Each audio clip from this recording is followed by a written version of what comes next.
Like, share आणि subscribe, bell घंटीला दाबायला विसरू नका. नमस्कार मंडळी, आज आम्ही बनवत आहे पालकाची भाजी.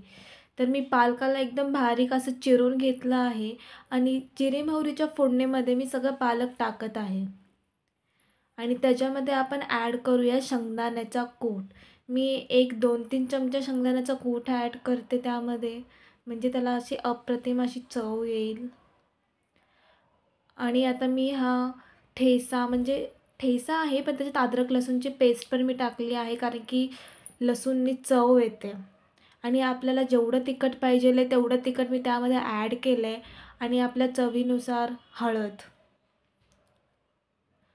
आणि चवीनुसारच तुम्ही मीठ घ्या, जास्त पण नाही आणि कमी पण नाही, एकदम परफेक्ट अशा ह्याच्यात.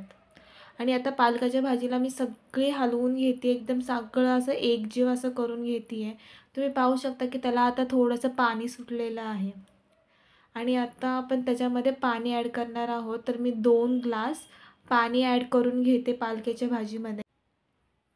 आणि पाणी टाकून झाल्याच्या नंतर मी तुरीची डाळ टाकत आहे, कारण की तुरीच्या डाळीने पालकाच्या भाजीला एक अशी चांगली अशी चव येते.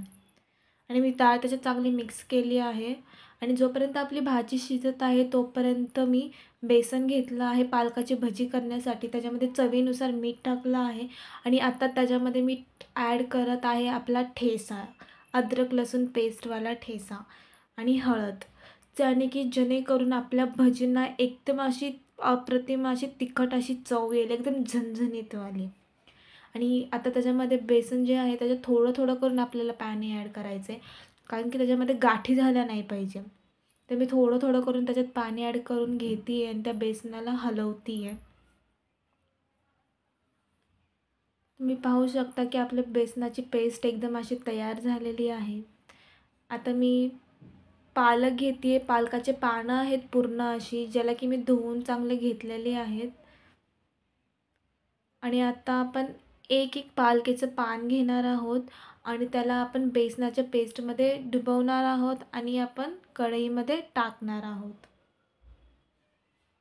त्याला चारी बाजूंनी असं बेसन लागलं पाहिजे, असं एकदम त्याच्यामध्ये एकदम डुबवून घ्यायचं बेसनाच्या पेस्टमध्ये. आणि आता मी ते टाकलं आहे शिजण्यासाठी. पालकाची भजी एवढे अप्रतिम लागतात तुम्ही एकदा खाल्ले तुम्ही सारखे सारखे खायला मागाल, एवढे असे अप्रतिम असे पालकाची भजी लागतात. तर मग मी आता दुसरं पण पान घेतलेलं आहे, त्याला पण आता मी टाकत आहे. तुम्हाला वाटत असेल की हे पालकाचं पान एकदम पातळ आहे म्हटल्यावर भजी पण एकदम पातळ होतील, पण असं नाही.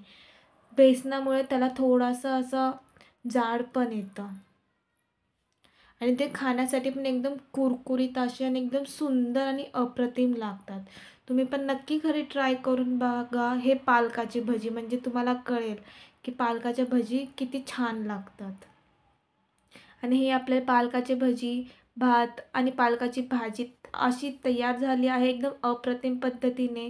तुम्ही पाहू शकता आपले भजी पण. आणि तुम्ही नक्कीच हे तुमच्या घरी पण ट्राय करा. चला या जेवायला.